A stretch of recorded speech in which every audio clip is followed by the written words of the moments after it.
حضور کی شان ہے، انتخاب مصطفیٰ کا مقام الگ ہے۔ ہمارے انتخابات منہ دیکھ کر ہوتے ہیں، مصطفیٰ جان رحمت کا انتخاب ذات دیکھ کر کے ہوتا ہے۔ وہ پنجوں کے بل سامنے کھڑے ہوئے جو تھے، حضور نے سب پر نظر ڈالی اور پھر فرمایا این علی، علی کہاں ہے، علی کہاں ہے؟ سب نے کہا یا رسول اللہ وہ بیمار ہے، ان کی آنکھوں میں آشوب چشم ہے، آنکھیں آئی ہوئی ہے۔ سرکار علیہ الصلوۃ والتسلیم کے انتخاب پہ قربان جائے، آپ نے کسی مقرر کا انتخاب کیا تقریر کے لیے، فون آ گیا بیمار ہے، آپ آدمی تبدیل کر دیتے ہیں کیونکہ بیمار آدمی تقریر نہیں کر سکتا۔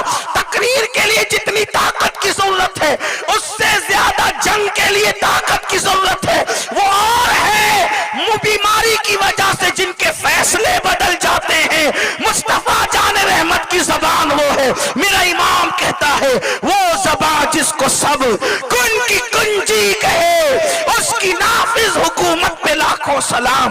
اللہ اکبر۔ اندازہ تو فرمائے میرے پیارے آقا علیہ السلام کے دیوانوں، جب کہا گیا آقا بیمار ہے، اور بیماری بھی کون سی؟ پیٹ کا درد نہیں، سر کا درد نہیں، پیر کا درد نہیں، سب سے مین چیزیں آنکھ کے اندر آشوب ہے، آنکھ کے اندر درد ہے اور آنکھیں لال لال ہے، کھلنے کو تیار نہیں۔ سرکار سے جب کہا گیا آقا بیمار ہے علی، سرکار نے فرمایا بلا کر کے لاؤ علی کو، میرے پاس بلا کر کے لاؤ علی کو۔ جیسے میرے مولا تشریف لائے، پوچھا علی کیا ہوا؟ اس کے حضور آنکھیں آئی ہے، نبی نے لعاب نکالا، علی کی آنکھ میں لگایا۔ علی کہتے اس کے بعد سے زندگی میں مجھے کبھی آنکھ کی تکلیف نہیں ہوئی۔ اگر لعاب مصطفیٰ پر گفتگو ہو تو پورا وقت اسی میں چلا جائے۔ بولو حضور کی تھوک کا یہ حال ہے، اور پسینے کا کیا حال ہے؟ اس کو کھلوا دیجیے، پسینے کا کیا حال ہے حضور کے؟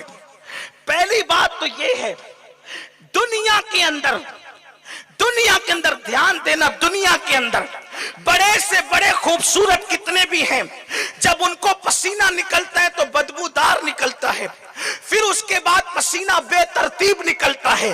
میں تھوڑا سا کھل کے تبصرہ کرنا چاہتا ہوں کیونکہ دیہات کے بچے بھی بیٹھے ہوئے ہیں، کچھ خواتین بھی ہیں، جوان تو سمجھتے ہیں دیہات کا ہو کہ شہر کا ہو، لیکن جو چھوٹے بچے ان کو سمجھنے میں دقت آتی ہے، مگر میں اپنے بچوں کو بھی سمجھانا چاہتا ہوں، پسینہ نکلتا ہے تو بغل سے نکلتا ہے، پسینہ نکلتا ہے تو جان سے نکلتا ہے، پسینہ نکلتا ہے تو جوڑ جہاں ملتے ہیں وہاں سے نکلتا ہے، اور نکل کر کے بہتا ہے اور کدھر بھی بہتا ہے۔ اب زبان حیا خاموش ہے، کہاں کہاں بہتا ہے، لیکن یہ میرے نبی کی خوبصورتی ہے، یہ میرے نبی کی شان ہے۔ حضور کو پسینہ نکلتا تھا تو بے ترتیب نہیں نکلتا تھا، اور نکل کر کے کبھی بہتا نہیں تھا۔